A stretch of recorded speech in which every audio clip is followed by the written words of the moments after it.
ओम शांति। 10 जनवरी 2026 बाबा के महावाक्य। मीठे बच्चे, तुम्हारी याद की यात्रा बिल्कुल ही गुप्त है। तुम बच्चे अभी मुक्ति धाम में जाने की यात्रा कर रहे हो। प्रश्न: स्थूल वतनवासी से सूक्ष्म वतनवासी फरिश्ता बनने का पुरुषार्थ क्या है? उत्तर: सूक्ष्म वतनवासी फरिश्ता बनना है तो रूहानी सर्विस में हड्डी हड्डी स्वाहा करो। बिना हड्डी स्वाहा किए फरिश्ता नहीं बन सकते, क्योंकि फरिश्ते बिगर हड्डी मांस के होते हैं। इस बेहद की सेवा में ददीची ऋषि की तरह हड्डी हड्डी लगानी है, तभी व्यक्त से अव्यक्त बनेंगे। गीत धीरज धर मनवा। ओम शांति। बच्चों को इस गीत से इशारा मिला कि धीरज धरो। बच्चे जानते हैं हम श्रीमत पर पुरुषार्थ कर रहे हैं और जानते हैं कि हम इस गुप्त योग की यात्रा पर हैं। वह यात्रा अपने समय पर पूरी होनी है। मुख्य है ही यह यात्रा, जिसको तुम्हारे सिवाय और कोई भी नहीं जानते हैं।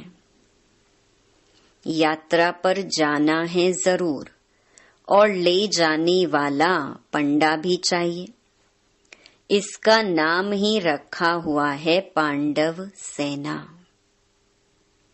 अब यात्रा पर है, स्थूल लड़ाई की कोई बात नहीं है। हर एक बात गुप्त है। यात्रा भी बड़ी गुप्त है, शास्त्रों में भी है। बाप कहते हैं, मुझे याद करो तो मेरे पास आकर पहुंचेंगे। यह यात्रा तो हुई ना। बाप सब शास्त्रों का सार बताते हैं, प्रैक्टिकल में एक्ट में ले आते हैं। हम आत्माओं को यात्रा पर जाना है अपने निर्वाण धाम। विचार करो तो समझ सकते हैं। यह है मुक्ति धाम की सच्ची यात्रा।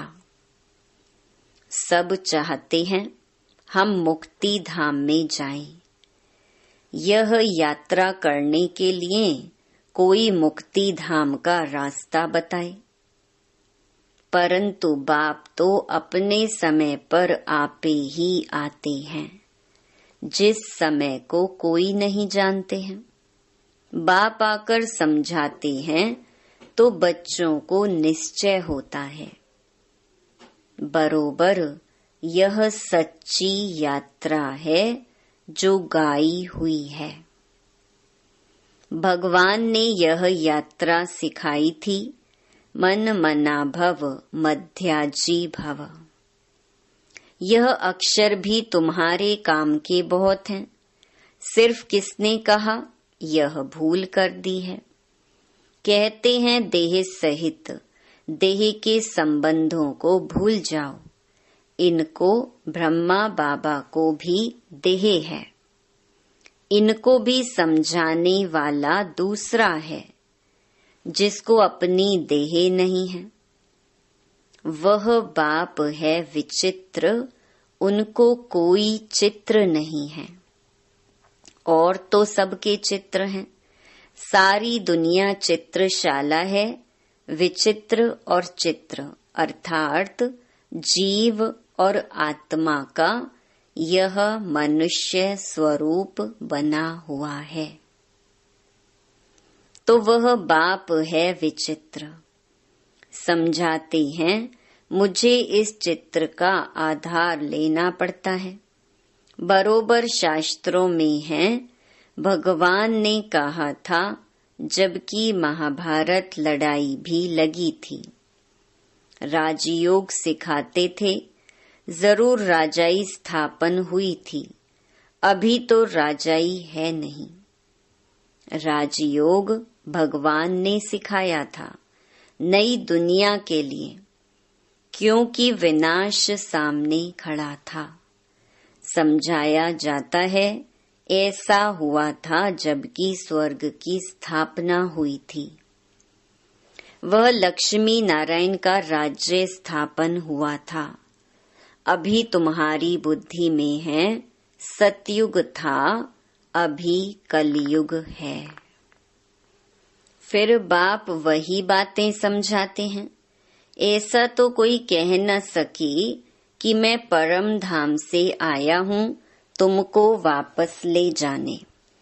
परम पिता परमात्मा ही कह सकते हैं ब्रह्मा द्वारा, और किसके द्वारा भी कह नहीं सकते।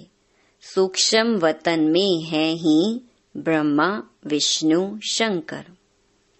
ब्रह्मा के लिए भी समझाया है कि वह है अव्यक्त ब्रह्मा और यह है व्यक्त। तुम अभी फरिश्ता बनते हो। फरिश्ते स्थूल वतन में नहीं होते। फरिश्तों को हड्डी मांस नहीं होता है। यहाँ इस रूहानी सर्विस में हड्डी आदि सब खलास कर देते हैं, फिर फरिश्ते बन जाते हैं। अभी तो हड्डी है ना, यह भी लिखा हुआ है, अपनी हड्डियां भी सर्विस में दे दी। गोया अपनी हड्डियां खलास करते हैं। स्थूल वतन से सूक्ष्म वतन वासी बनना है। यहाँ हम हड्डी देकर सूक्ष्म बन जाते हैं। इस सर्विस में सब स्वाहा करना है। याद में रहते रहते हम फरिश्ते बन जाएंगे। यह भी गाया हुआ है, मिरुआ मौत मलू का शिकार। मलूक फरिश्ते को कहा जाता है। तुम मनुष्य से फरिश्ते बनते हो, तुमको देवता नहीं कह सकते। यहाँ तो तुमको शरीर है ना। सूक्ष्म वतन का वर्णन अभी होता है। योग में रह फिर फरिश्ते बन जाते हैं। पिछाड़ी में तुम फरिश्ते बन जाएंगे। तुमको सब साक्षात्कार होगा और खुशी होगी। मनुष्य तो सब काल का शिकार हो जाएंगे। तुम्हारे में जो महावीर हैं वह तो अडोल रहेंगे। बाकी क्या क्या होता रहेगा। विनाश की सीन तो होनी है ना। अर्जुन को विनाश का साक्षात्कार हुआ। एक अर्जुन की बात नहीं है। तुम बच्चों को विनाश और स्थापना का साक्षात्कार होता है। पहले पहले बाबा को भी विनाश का साक्षात्कार हुआ। उस समय ज्ञान तो कुछ था नहीं। देखा सृष्टि का विनाश हो रहा है। फिर चतुर्भुज का साक्षात्कार हुआ। समझने लगे यह तो अच्छा है। विनाश के बाद हम विश्व के मालिक बनते हैं तो खुशी आ गई। अभी यह दुनिया नहीं जानती कि विनाश तो अच्छा है ना। पीस के लिए प्रयत्न करते हैं, परंतु आखिरीन विनाश तो होना है। याद करते हैं पतित पावन आओ, तो बाप आएंगे जरूर। आकर पावन दुनिया स्थापन करेंगे, जिसमें हम राजाई करेंगे। यह तो अच्छा है ना। पतित पावन को क्यों याद करते हैं? क्योंकि दुख है। पावन दुनिया में देवताएं हैं, पतित दुनिया में तो देवताओं के पैर आ नहीं सकते। तो जरूर पतित दुनिया का विनाश होना चाहिए। गाया हुआ भी है महाविनाश हुआ। उसके बाद क्या होता है? एक धर्म की स्थापना। सो तो ऐसे होगी ना। यहाँ से राजयोग सीखेंगे।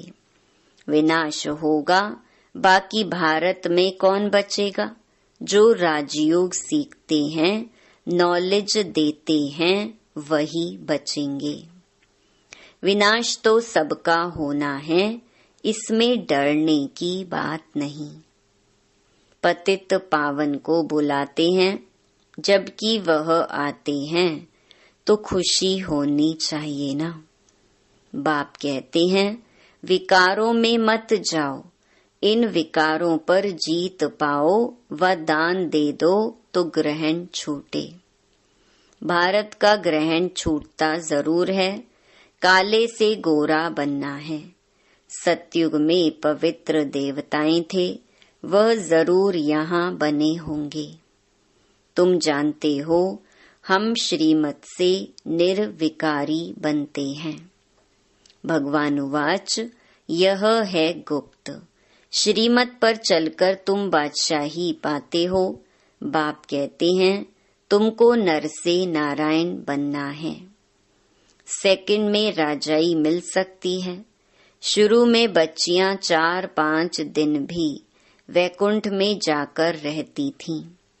शिव बाबा आकर बच्चों को वैकुंठ का भी साक्षात्कार कराते थे। देवताएं आते थे, कितना मान शान से। तो बच्चों को दिल अंदर लगता है, बरोबर गुप्त वेश में आने वाला बाप हमको समझा रहे हैं। ब्रह्मा तन में आते हैं, ब्रह्मा का तन तो यहाँ चाहिए ना। प्रजापिता ब्रह्मा द्वारा स्थापना। बाबा ने समझाया है, कोई भी आते हैं तो उनसे पूछो, किसके पास आते हो? बीके के पास। अच्छा, ब्रह्मा का नाम कभी सुना है? प्रजापिता तो है ना, हम सब उनके आकर बने हैं। जरूर आगे भी बने थे। ब्रह्मा द्वारा स्थापना तो साथ में ब्राह्मण भी चाहिए। बाप ब्रह्मा द्वारा किसको समझाते हैं? शूद्रों को तो नहीं समझाएंगे। यह है ब्रह्मा मुख वंशावली ब्राह्मण। शिव बाबा ने ब्रह्मा द्वारा हमको अपना बनाया है। ब्रह्मा कुमार कुमारियां कितने ढेर हैं, कितने सेंटर्स हैं। सब में ब्रह्मा कुमारियां पढ़ाती हैं। यहाँ हमको दादे का वर्षा मिलता है। भगवानुवाच, तुमको राजयोग सिखाता हूँ। वह निराकार होने कारण इनके शरीर का आधार लेकर हमको नॉलेज सुनाते हैं। प्रजापिता के तो सब बच्चे होंगे ना। हम हैं प्रजापिता ब्रह्मा कुमार कुमारियां। शिव बाबा है दादा, उन्होंने एडॉप्ट किया है। तुम जानते हो, हम दादे से पढ़ रहे हैं ब्रह्मा द्वारा। यह लक्ष्मी नारायण दोनों स्वर्ग के मालिक है ना। भगवान तो एक ऊंच ते ऊंच निराकार ही है। बच्चों को धारणा बड़ी अच्छी होनी चाहिए। पहले पहले समझाओ, 2 बाप हैं भक्ति मार्ग में। स्वर्ग में है एक बाप। पारलौकिक बाप द्वारा बादशाही मिल गई, फिर याद क्यों करेंगे? दुख है ही नहीं जो याद करना पड़े। गाते हैं दुख हरता सुख करता, वह अभी की बात है। जो पास्ट हो जाता है उसका गायन होता है। महिमा है एक की, वह एक बाप ही आकर पतितों को पावन बनाते हैं। मनुष्य थोड़े ही समझते हैं, वह तो पास्ट की कथा बैठ लिखते हैं। तुम अभी समझते हो बरोबर। बाप ने राजयोग सिखाया, जिससे बादशाही मिली, 84 का चक्कर लगाया। अभी फिर हम पढ़ रहे हैं, फिर 21 जन्म राज्य करेंगे, ऐसा देवता बनेंगे। ऐसे कल्प पहले बने थे। समझते हो, हमने पूरा 84 जन्मों का चक्कर लगाया। अब फिर सतयुग त्रेता में जाएंगे, तब तो बाप पूछते हैं आगे कितने बार मिले हो। यह प्रैक्टिकल की बात है ना। नया भी कोई सुने तो समझेंगे 84 का चक्कर तो जरूर है। जो पहले वाले होंगे उनका ही चक्कर पूरा हुआ होगा। बुद्धि से काम लेना है। इस मकान में, इस ड्रेस में, बाबा हम आपसे अनेक बार मिलते हैं और मिलते रहेंगे। पतित से पावन, पावन से पतित होते ही आए हैं। कोई चीज सदैव नई ही रहे यह तो हो नहीं सकता, पुरानी जरूर बनती है। हर चीज सतो रजो तमो में आती है। अभी तुम बच्चे जानते हो नई दुनिया आ रही है, उसको स्वर्ग कहा जाता है। यह है नरक, वह है पावन दुनिया। बहुत पुकारते हैं, हे पतित पावन, हमको आकर पावन बनाओ, क्योंकि दुख जास्ती होता जाता है ना। परंतु यह समझते नहीं कि हम ही पूज्य थे, फिर पुजारी बने हैं। द्वापर में पुजारी बने, अनेक धर्म होते गए, बरोबर पतित से पावन, पावन से पतित होते आए हैं। भारत के ऊपर ही खेल है। तुम बच्चों को अब स्मृति आई है, अब तुम शिव जयंती मनाते हो। बाकी और कोई शिव को तो जानते ही नहीं है। हम जानते हैं, बरोबर हमको राजयोग सिखलाते हैं। ब्रह्मा द्वारा स्वर्ग की स्थापना हो रही है। जरूर जो योग सीखेंगे, स्थापना करेंगे, वही फिर राज्य भाग्य पाएंगे। हम कहते हैं, बरोबर हम कल्प कल्प बाप से यह राजयोग सीखे हैं। बाबा ने समझाया है, अभी यह 84 जन्मों का चक्कर पूरा होता है, फिर नया चक्कर लगाना है। चक्कर को तो जानना चाहिए ना। भल यह चित्र ना हो तो भी तुम समझा सकते हो। यह तो बिल्कुल सहज बात है। बरोबर भारत स्वर्ग था, अब नरक है। सिर्फ वह लोग समझते हैं कलयुग अर्जुन बच्चा है। तुम कहते हो यह तो कलयुग का अंत है, चक्कर पूरा होता है। बाप समझाते हैं, मैं आता हूँ पतित दुनिया को पावन बनाने। तुम जानते हो हमको पावन दुनिया में जाना है। तुम मुक्ति, जीवन मुक्ति धाम, शांति धाम, सुख धाम और दुख धाम को भी समझते हो, परंतु तकदीर में नहीं है, तो फिर यह ख्याल नहीं करते कि क्यों ना हम सुख धाम में जाएं। बरोबर हम आत्माओं का वह घर शांति धाम है। वहाँ आत्मा को ऑर्गन्स ना होने कारण कुछ बोलती नहीं है। शांति वहाँ सबको मिलती है। सतयुग में है एक धर्म।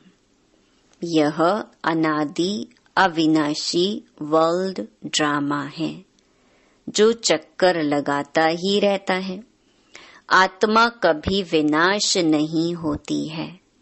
शांति धाम में भी थोड़ा समय ठहरना ही पड़े। यह बहुत समझ की बातें हैं। कलयुग है दुख धाम। कितने अनेक धर्म हैं, कितना हंगामा है। जब बिल्कुल दुख धाम होता है तब ही बाप आते हैं। दुख धाम के बाद है फुल सुख धाम। शांति धाम से हम आते हैं सुख धाम में, फिर दुख धाम बनता है। सतयुग में संपूर्ण निर्विकारी, यहाँ है संपूर्ण विकारी।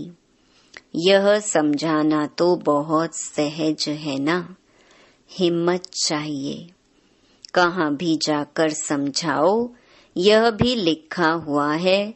हनुमान सत्संग में पीछे जूतियों में जाकर बैठता था, तो महावीर जो होंगे वह कहाँ भी जाकर युक्ति से सुनेंगे, देखें क्या बोलते हैं। तुम ड्रेस बदलकर कहाँ भी जा सकते हो उनका कल्याण करने। बाबा भी गुप्त वेश में तुम्हारा कल्याण कर रहे हैं ना। मंदिरों में कहाँ भी निमंत्रण मिलता है तो जाकर समझाना है। दिन प्रतिदिन तुम होशियार होते जाते हो, सबको बाप का परिचय तो देना ही है। ट्रायल करनी होती है, यह तो गाया हुआ है। पिछाड़ी में सन्यासी राजाएं आदि आई। राजा जनक को सेकंड में जीवन मुक्ति मिली। वह फिर जाकर त्रेता में अनुजनक बना।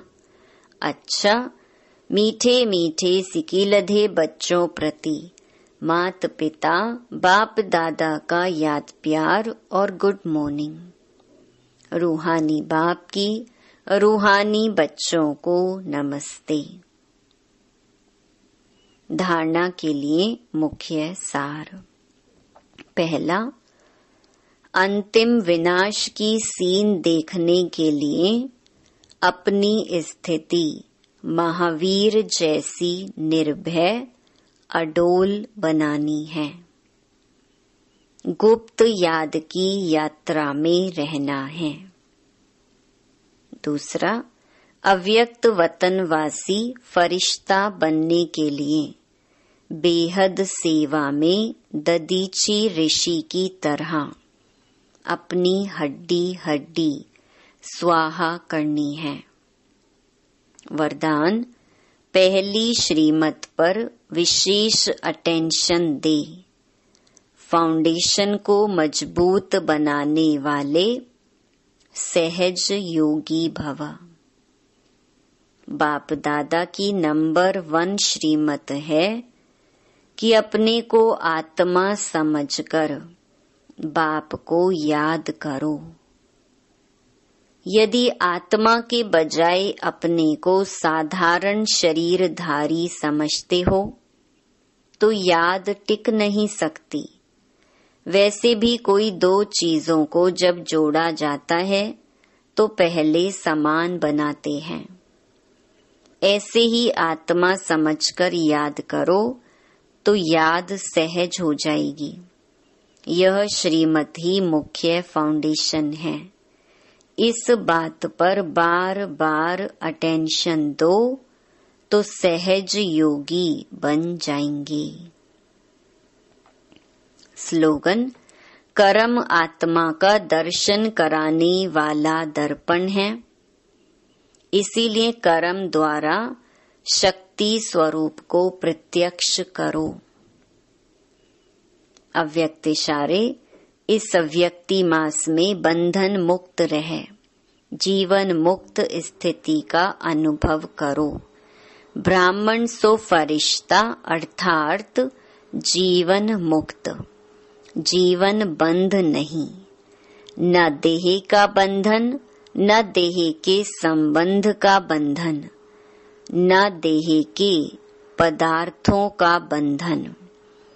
अगर अपनी देह का लगाव खत्म किया तो देह के संबंध और पदार्थ का बंधन आपे ही खत्म हो जाएगा। ऐसे नहीं कोशिश करेंगे। कोशिश शब्द ही सिद्ध करता है कि पुरानी दुनिया की कशिश है। इसीलिए कोशिश शब्द समाप्त करो, देहे भान को छोड़ो। अच्छा, ओम शांति।